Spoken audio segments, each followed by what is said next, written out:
जय हिंद साथियों, मैं राजन कुमार आप सभी लोगों को सीट स्टडी पॉइंट में स्वागत कहता हूं, अभिनंदन कहता हूं। साथियों, आप लोगों के लिए एक अपडेट है। एसएससी सीजीएल ग्रेजुएशन लेवल 2024 का नोटिफिकेशन जारी हुआ है, जिसके बारे में इस वीडियो में आपको संपूर्ण जानकारी देंगे कि एसएससी ग्रेजुएशन लेवल सीजीएल का जो वैकेंसी का नोटिफिकेशन जारी हुआ है उसके लिए उम्र सीमा क्या होनी चाहिए, क्वालिफिकेशन क्या होनी चाहिए, कितना एग्जामिनेशन फी लग रहा है, इसका जो एग्जामिनेशन का सिलेबस है वो क्या है, टोटली इस वीडियो के माध्यम से आपको बताऊँगा।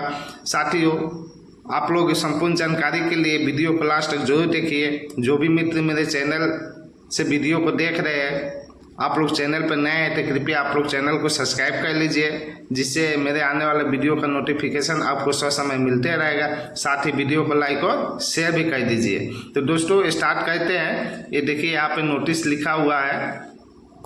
यहाँ पे क्या है, आपका नोटिस लिखा हुआ है। यहाँ पे वेबसाइट भी दिया हुआ है। जो वेबसाइट है यहाँ पे ssc.gov.in वेबसाइट है। इस वेबसाइट पे भी जाकर आप लोग नोटिफिकेशन को डाउनलोड करके देख सकते हैं। यहाँ पे लिखा हुआ है कंबाइंड ग्रेजुएट लेवल एग्जामिनेशन 2024, यानी जो ग्रेजुएट लेवल एग्जामिनेशन है 2024 का, वहाँ पे नोटिफिकेशन जारी हुआ है फॉर्म भरने के लिए।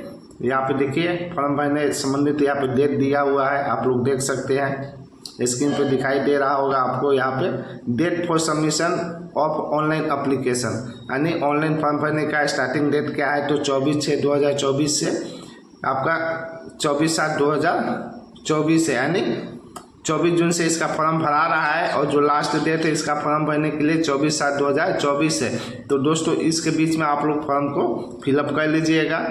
कभी कभी जो होता है, इसका सर्वर काम सही तरीके से नहीं करता है, तो जो डेट है 24/7/2024 उससे पहले ही आप लोग फॉर्म को फिलअप कर लीजिएगा। लास्ट डेट का इंतज़ार मत कीजिएगा।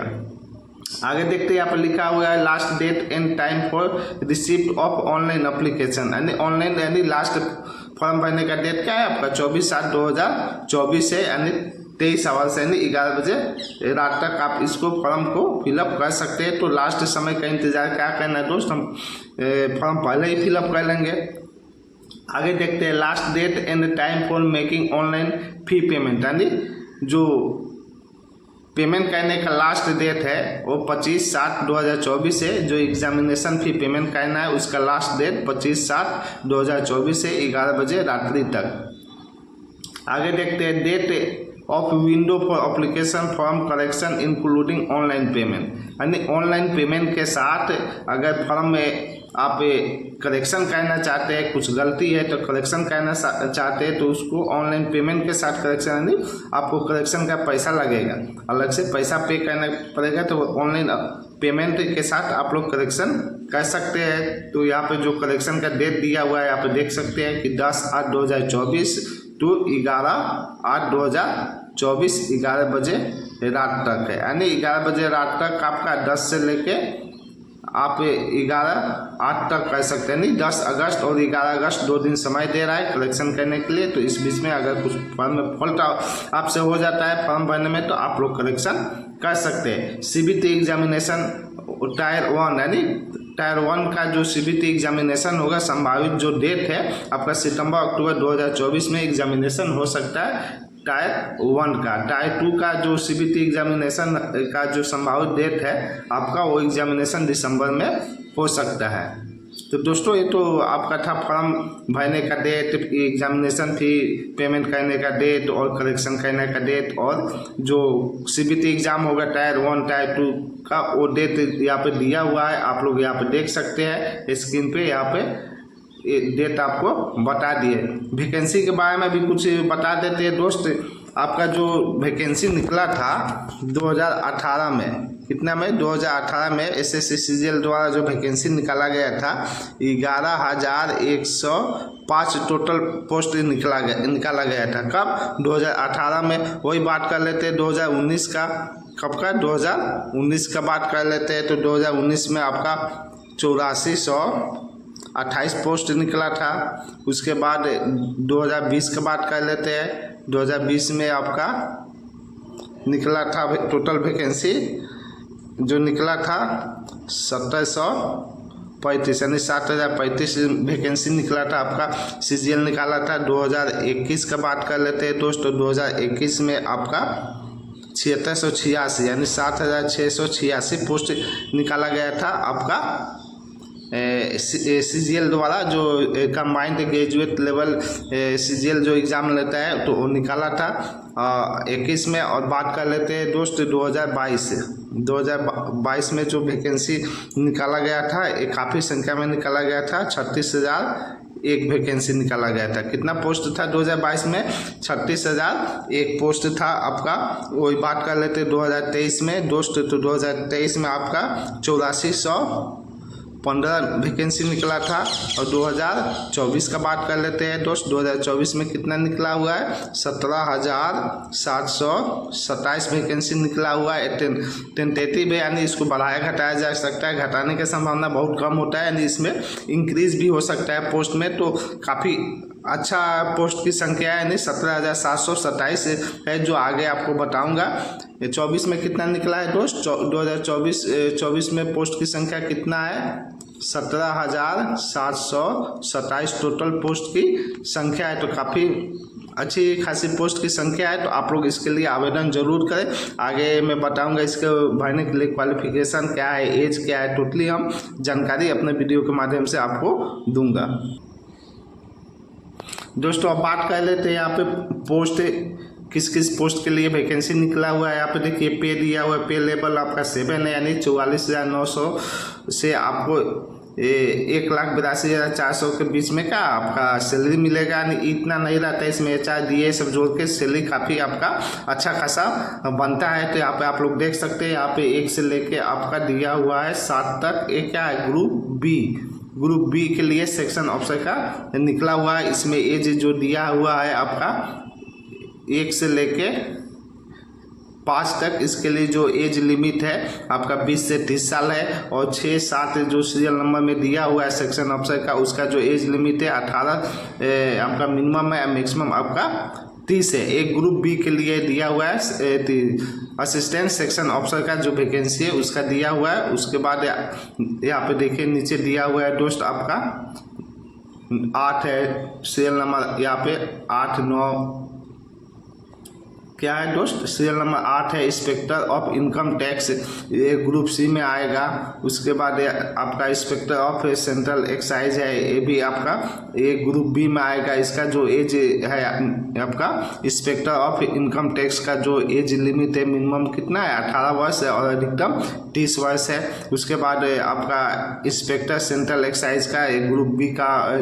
नौकरी है। इसका जो मिनिमम एज है 18 वर्ष है और मैक्सिमम 30 वर्ष है। इसमें अगर आप OBC कैटेगरी से आते हैं, SC से आते हैं और ST से आते हैं तो आप OBC के लिए 3 वर्ष का छूट मिलेगा, SC के लिए 5 वर्ष का छूट मिलेगा और ST के लिए भी 5 वर्ष का छूट मिलेगा आपका उम्र में। यहाँ पे दिया हुआ स्क्रीन पर आप लोग देख सकते हैं। यहाँ पे जो इंस्पेक्टर पोस्ट है, इंस्पेक्टर का है, सब इंस्पेक्टर का है, टोटली यहाँ पे दिया हुआ है। इसके लिए जो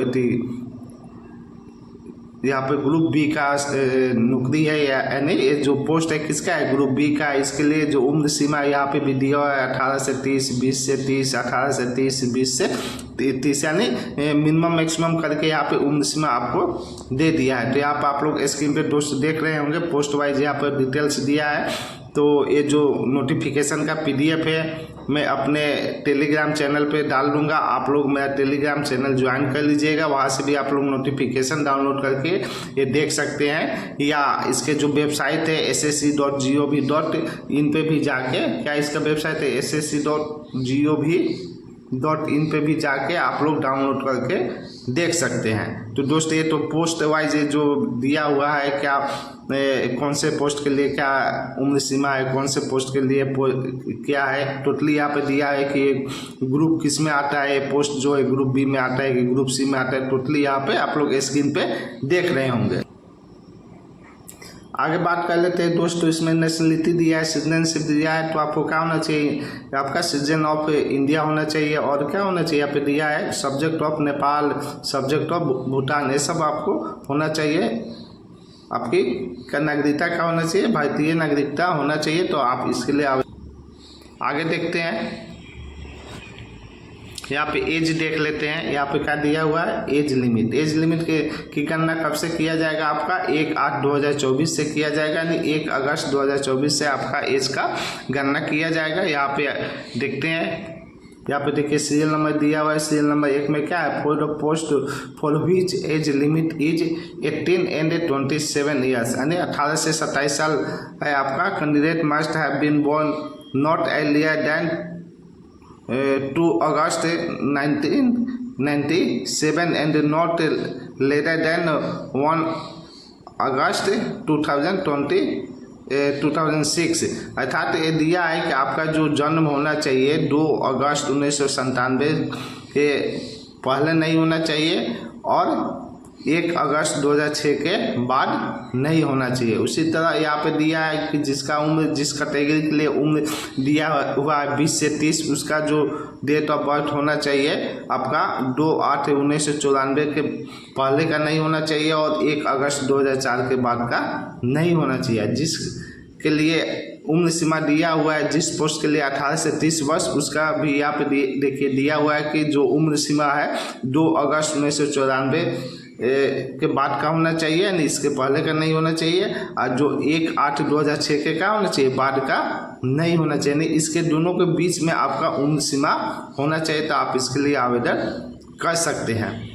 यहाँ पे 4 नंबर में देखिए, for the post for which age limit is 18 and 32, यानी 18 से 32 साल जिस पोस्ट के लिए उम्र सीमा है, उनका उम्र 2 अगस्त 1992 से लेके 1 अगस्त 2006 के बीच में होना चाहिए। तो दोस्त आपका ये एज लिमिट था जो आपको बता दिए। इसमें जो कंसेशन मिलता है आपका ओबीसी के लिए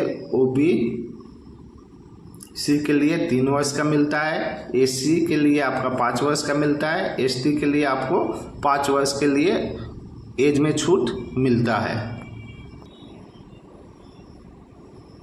दोस्तों जो एज में छूट का बात कर रहे थे, आपको बता रहे थे, यहाँ पे देखिए दिया हुआ है एससी एसटी के लिए यहाँ पे क्या लिखा हुआ है, कैटेगरी, यहाँ पे एज रिलेक्शन लिखा हुआ है। अपर एज का परमिजिबल बियॉन्ड अपर एज, यानी अपर एज में जो छूट मिलता है एससी एसटी के लिए 5 वर्ष मिलता है, ओबीसी के लिए 3 वर्ष मिलता है,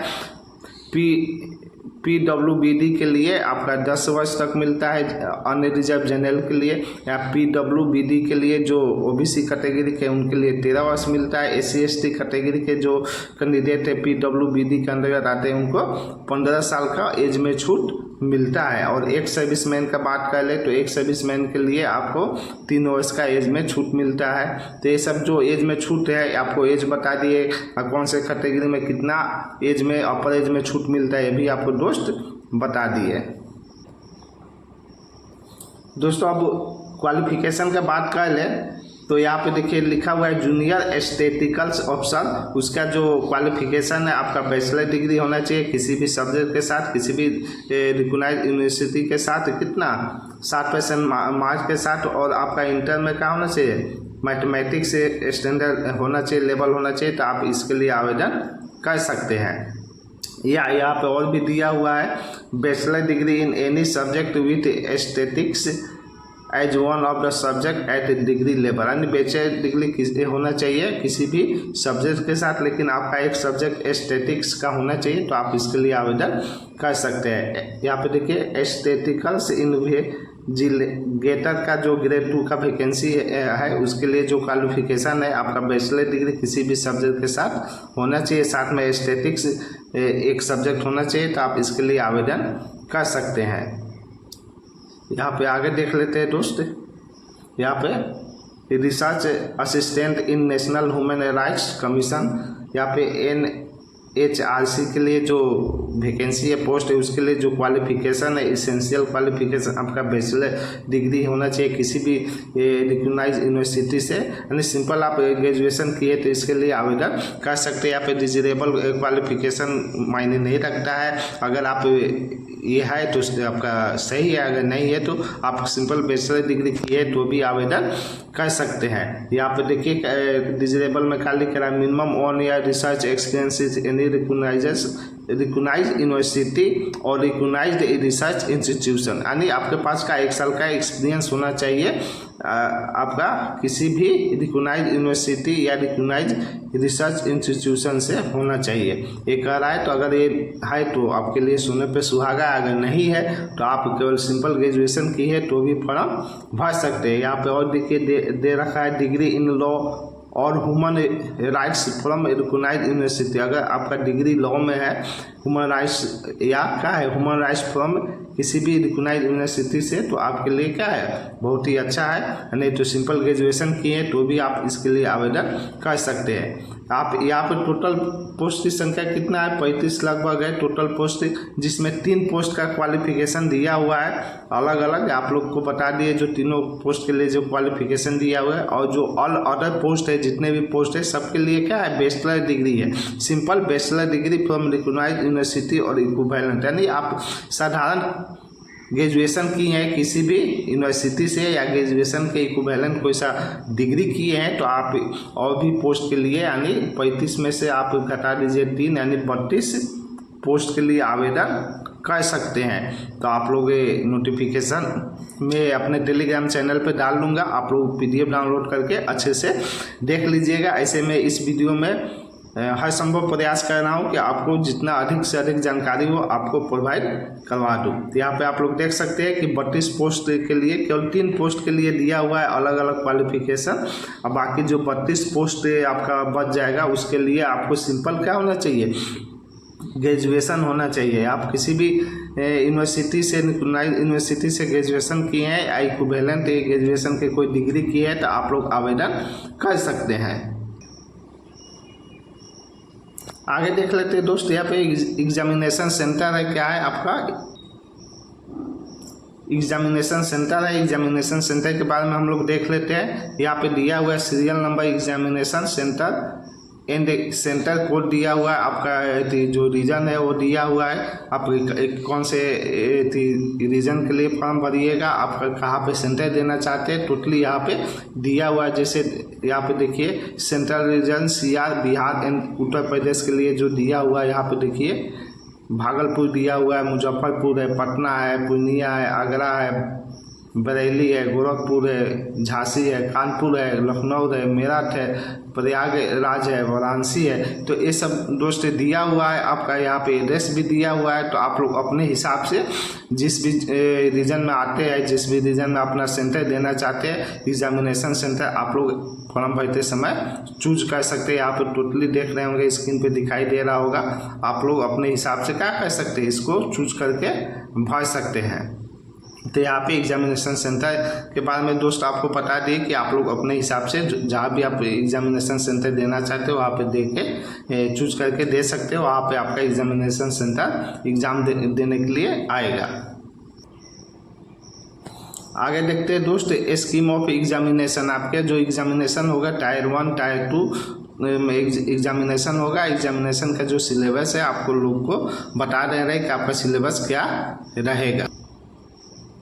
दोस्तों यहाँ पे देखिए स्कीम ऑफ टायर 1 एग्जामिनेशन, यानी एग्जामिनेशन जो होगा टायर 1 के लिए आपका जनरल इंटेलिजेंस एंड रीजनिंग का एग्जामिनेशन होगा, जिसमें 25 नंबर होगा और मैक्सिमम मार्क्स इसका 50 रहेगा। उसके बाद जनरल अवेयरनेस का 25 क्वेश्चन रहेगा, मैक्सिमम मार्क्स 50 रहेगा।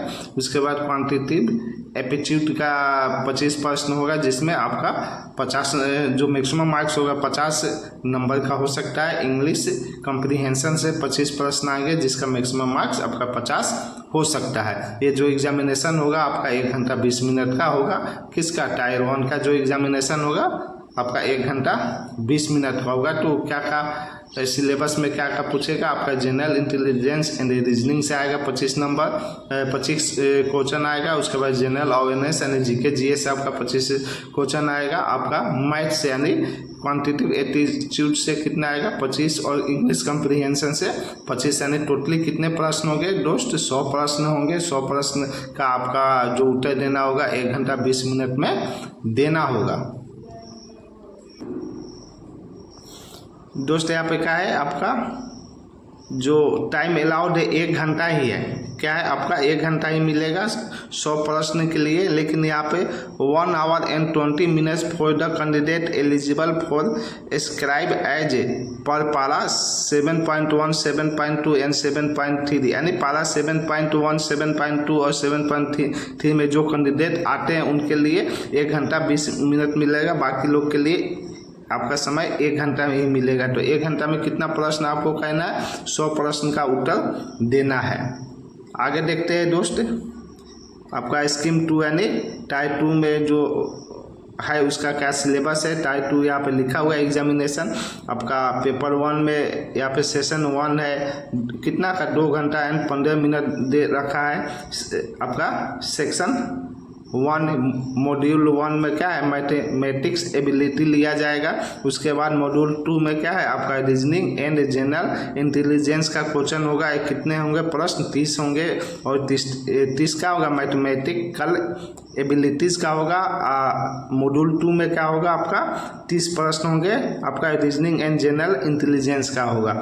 एक प्रश्न के लिए आपको 3 अंक मिल सकता है। कितना मिल सकता है दोस्त, एक प्रश्न के लिए 3 अंक मिल सकता है। आपका यहाँ पे 1 घंटा का टाइम मिलेगा, लिख रखा है फॉर ईच सेक्शन, यानी सभी सेक्शन के लिए कितना होगा 1-1 घंटा के लिए आपको समय मिलेगा। यहाँ पे देखिए लिखा हुआ है पोस्ट में 1 hour and 20 minutes for the candidate eligible for scribe as per para 7.1, 7.2, 7.3 यानी इस पारा में जो भी कैंडिडेट आते हैं उनको 1 घंटा 20 मिनट का समय मिलेगा। यहाँ पे देखते हैं दोस्त, यहाँ पे क्या है सेक्शन 2 है। क्या है आपका सेक्शन 2 में क्या पूछेगा, मॉड्यूल 1 में इंग्लिश लैंग्वेज एंड कम्प्रीहेंशन का प्रश्न आएगा, कितना 45 आएगा। आपका मॉड्यूल 2 में क्या आएगा जनरल अवेयरनेस का प्रश्न आएगा 25, यानी टोटल कितने प्रश्न आएंगे 70। अधिकतम मार्क्स इसके लिए कितना मिलेगा आपको 210, यानी एक प्रश्न के लिए आपको 3 अंक प्राप्त होगा। आगे देखते हैं सेक्शन 3 में आपका कंप्यूटर नॉलेज मॉड्यूल, यानी कंप्यूटर से प्रश्न आपके 20 आएंगे। एक प्रश्न के लिए आपको 3 अंक प्राप्त होंगे, यानी 20 प्रश्न आएंगे, 60 नंबर के आपके आएंगे। यहाँ पे ये आएंगे। यहाँ पे देखिए 15 मिनट फॉर ईच मॉड्यूल, यानी 15 मिनट आपको समय मिलेगा जितने भी मॉड्यूल है सबके लिए। यहाँ पे एक कंप्यूटर के प्रश्न है, यहाँ पे देख लिए जनरल कैटेगरी से जो आते हैं आपको 6 या 60 प्रश्न आपको सही करना पड़ेंगे। जो ओबीसी कैटेगरी से आते हैं 5-6 भी प्रश्न सही करते हैं तो आपका आ जाएगा, ये इतना मायने नहीं रखता है। आगे देखते हैं, यहाँ पे सेक्शन 3 है, मॉड्यूल 2 है डाटा एंट्री स्पीच टेस्ट, यानी लास्ट में आप लोग को क्या लिया जाएगा टाइपिंग टेस्ट लिया जाता है। आप उस समय आप लोग क्या कर सकते हैं टाइपिंग टेस्ट आप दे सकते हैं। आप लास्ट में क्या लिया जाएगा दोस्तों, आप लोगों से टाइपिंग टेस्ट लिया जाएगा। पेपर 2 पेपर 1 के बारे में बताएं। पेपर 2 में देखिए यहाँ पे स्टैटिक्स है, स्टैटिक्स के 100 प्रश्न होंगे। एक प्रश्न के लिए आपको 2 अंक प्राप्त होगा, यानी 2 नंबर मिलेगा, यानी 100 प्रश्न है तो आपको मैक्सिमम मार्क्स कितना हो सकता है 200 मैक्सिमम मार्क्स रहेगा। आपका ये जो एग्जामिनेशन होगा 2 घंटा का होगा। और जो पारा 7.1, 7.2, 7.3 के अंतर्गत आते हैं उनके लिए 2 घंटा 40 मिनट समय मिलेगा। तो दोस्त ये जो एग्जामिनेशन का सिलेबस था टोटली आपको बता दिए।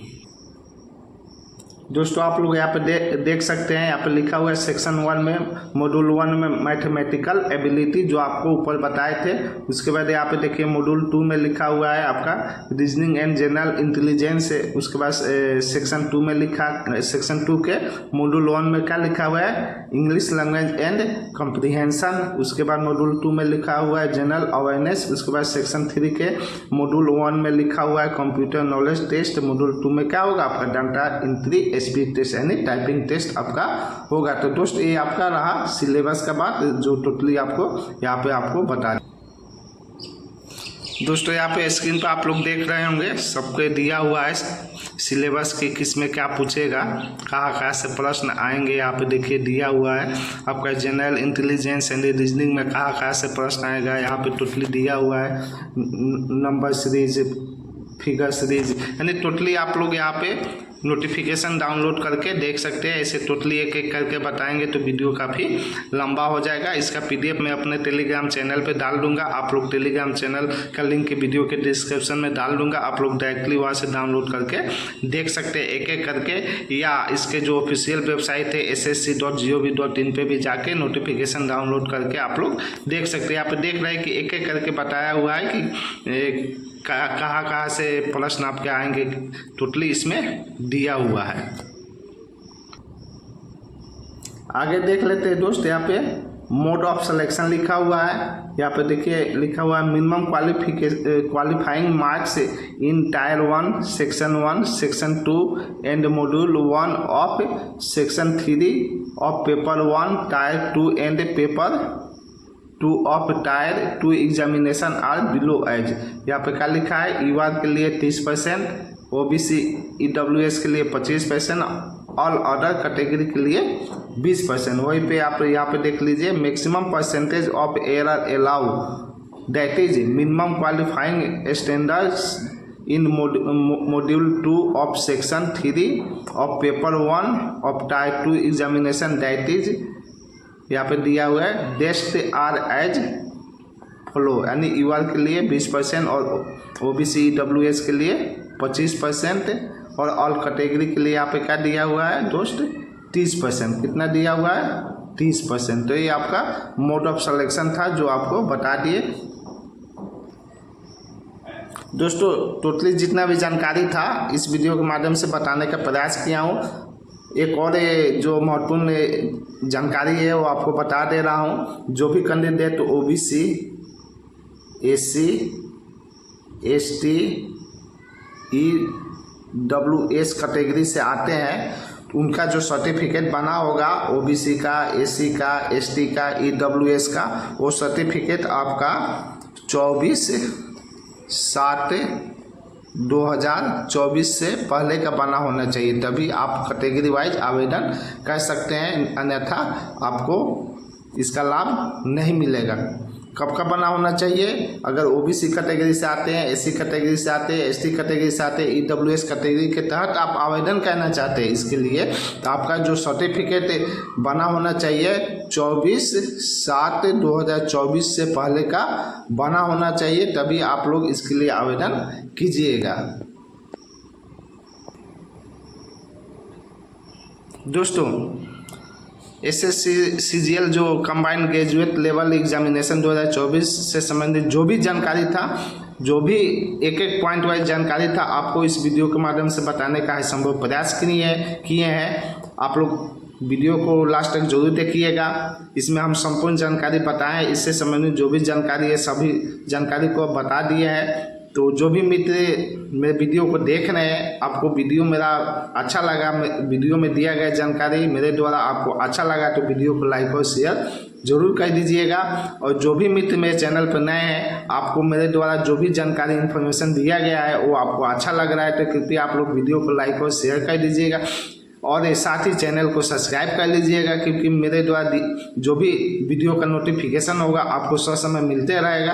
तो मैं वीडियो को यहीं पे समाप्त करता हूँ। जय हिंद दोस्त, धन्यवाद।